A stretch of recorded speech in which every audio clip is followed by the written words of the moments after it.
Oke. Jadi sebelum tidur untuk hari ini kita bahas dulu yang namanya itu Anitrend. Ya, jadi pihaknya dari Anitrend itu baru saja merilis top anime untuk minggu ke-9-nya atau week ke-9.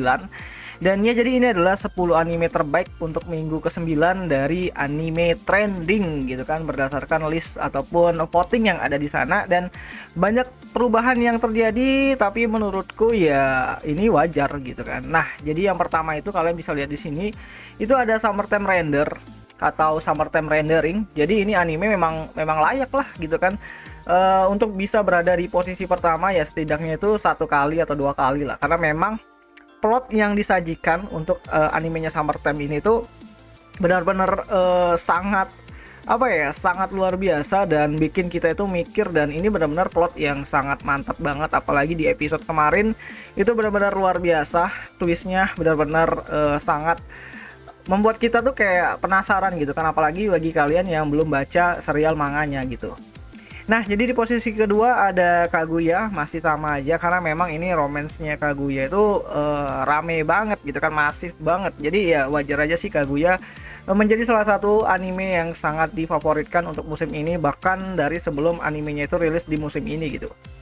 Nah, terus di posisi ketiga ada Tomodachi gitu kan. Tomodachi Game itu naik 2 peringkat ke posisi 3 karena memang ya ini sama aja sih ininya, apanya, plot yang disajikan dari Summertime Rendering sama si Tomodachi ini tuh benar-benar fresh, anime baru, dan mereka sajikan plot yang benar-benar bisa bikin kita itu mikir gitu kan, bisa bikin kita mikir dan nggak pasaran banget gitu kan animenya. Dan ini adalah anime-anime underrated yang kayaknya tuh perlu lebih diperhatikan, karena ya kalau ngomongin Summertime Render untuk di Indonesia sendiri itu mungkin dikit banget gitu kan, dikit banget yang nonton gitu, tapi sekali nonton kalian pasti ketagihan gitu kan. Dan untuk Tomodachi juga kayaknya terlalu segmented gitu kan, tapi itu bagus animenya. Dan ya mereka tuh cuman kayak kalah pamor aja dari Spy X Family sama Kaguya sama Shikimori gitu kan.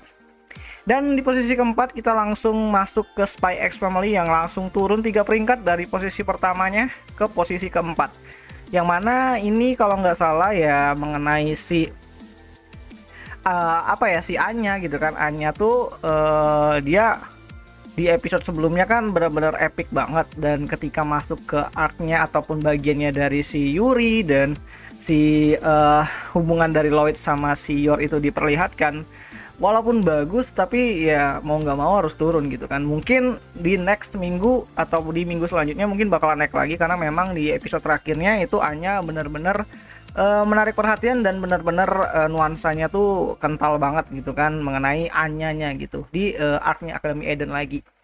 Dan terus yang selanjutnya ada Dead Alive. Ya ini cukup apa ya, gimana ya ngomongnya ya. Ya di episode 9 Kurumi tampil, udah Kurumi udah jadi female karakter di posisi 3, udah masuk 3 besar. Bentar doang di episode 8 akhir sama masuk ke episode 9 gitu. Belum lagi nanti ya masih ada beberapa sisa episode lagi yang mungkin ya Kurumi bisa sekali mungkin jadi female karakter terfavorit gitu kan, karena memang fansnya tuh masif banget gitu kan, tiba-tiba nongol langsung 3 besar. Itu benar-benar sesuatu yang mengejutkan, dan untuk kita yang mungkin ngikutin atau ngefansnya si Kurumi emang nggak heran sih, tapi itu bakalan ngejutin beberapa orang yang mungkin nggak ngikutin Dead Alive gitu. Dan untuk anime Dead Alive-nya juga naik 2 peringkat ke posisi 5, ya itu nggak apa ya, nggak menutup kemungkinan kalau ya adanya Kurumi itu mendongkrak voting yang ada di Anitrend ini mengenai Dead Alive-nya gitu kan. Karena ya sebelum-sebelumnya kan ada si Nia, ada si Mukuro, dan kali ini tuh arc dari Kurumi itu bener-bener sangat-sangat membuat fansnya dari Kurumi itu bangkit dari kubur gitu kan. Terus di posisi ke-6 ada Shikimori yang bertahan di posisinya yang masih di posisi 6 karena ya beberapa kali delay, dan juga walaupun banyak hal yang benar-benar fresh kemarin Shikimori, terus ada mulai konflik-konfliknya, tapi ya gimana lah gitu kan, karena orang-orang pada udah ninggalin Shikimori-san ini karena cuman pengen nonton ya Shikimorinya aja gitu, pengen lihat Shikimorinya aja. Kasusnya sama kayak si Tanmoshi kan, Tanmoshi gitu kan, yang si Siesta, ya orang nonton Tanmoshi cuman pengen lihat Siestanya doang. Ya sama sih kasusnya kayak Shikimori sekarang. Terus Koming naik lagi nih, karena memang kan Eiko nih sama partnernya ini udah mulai naik-naik lagi dan mulai mencuri perhatian lagi, karena sekarang dia naik ke posisi 7 yang sebelumnya tuh di posisi ke-10. Terus Komi turun 4 peringkat langsung, padahal romance-nya si Komi tuh mulai-mulai terasa, tapi nggak tahu ya kenapa.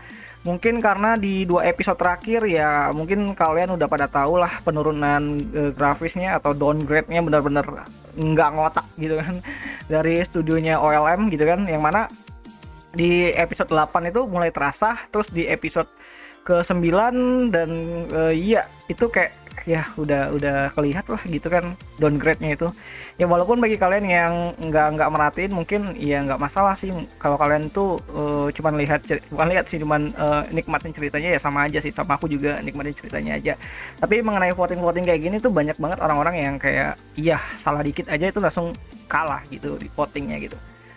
Terus Haharen tetap berada di 10 besar, ya wajar sih, Logic ini adalah anime, Haharen ini anime yang unik banget untuk di musim ini, bahkan untuk yang pernah aku tonton gitu kan, anime yang sangat unik banget karena ya random aja kelakuannya gitu kan si Haharen. Dan ya ini anime yang benar-benar fresh banget gitu kan, dan ya romance-nya sih ada tapi tipis banget, dan mungkin nggak tahu sih nextnya bakal ada season 2 nya atau enggak, tapi ya kita tungguin aja karena ini tipe-tipenya anime yang ya bikin fresh, kayak ini, kayak animenya Takagi, animenya Umaru gitu kan, kayak fresh aja gitu ditonton. Terus OC naik nih ke posisi 10, yang sebelumnya tuh nggak tahu di mana posisinya, sekarang dia berasuk ke 10 besar karena memang mulai mencuri perhatian si OC ini. Jadi OC ini tuh adalah anime sport ya, bola gitu kan, dan mulai kesininya tuh ceritanya tuh benar-benar nyentuh lah gitu kan ya, walaupun nggak sedipnya Haikyuu, karena Haikyuu kan udah kayak mendarah daging gitu kan bukan mendarah daging sih, karena apa ya, soundnya tuh luar biasa kalau Haikyuu kan, dan Oasis tuh membawa hype-nya atau mungkin rasanya dari Haikyuu ke ini, ke dalam animenya Oasis ini. Jadi ya bagi kalian yang suka genre sport, kalian bisa tonton nih Oasis karena dramanya lumayan bagus dan ya kental banget sih mengenai perjuangan dia, jadi pengen jadi pro player sepak bola gitu. Dan ya kayaknya itu aja lah dulu. Jadi bagaimana menurut kalian mengenai ini perubahan yang sangat-sangat drastis, karena memang kan musim ini tuh nggak bisa ditebak sih, nggak kayak musim sebelumnya yang benar-benar ya dominasi gitu kan. Dan musim summer juga nanti bakalan ya gitu sih, bakalan naik turun dan nggak bisa ditebak. Ini tapi seru sih gitu. Dan ya kayaknya itu aja lalu mengenai pembahasan kali ini ya, cukup panjang banget, sudah hampir 8 menit aku ngomong gitu. Dan ya sampai jumpa di pembahasan anime lainnya. Jani.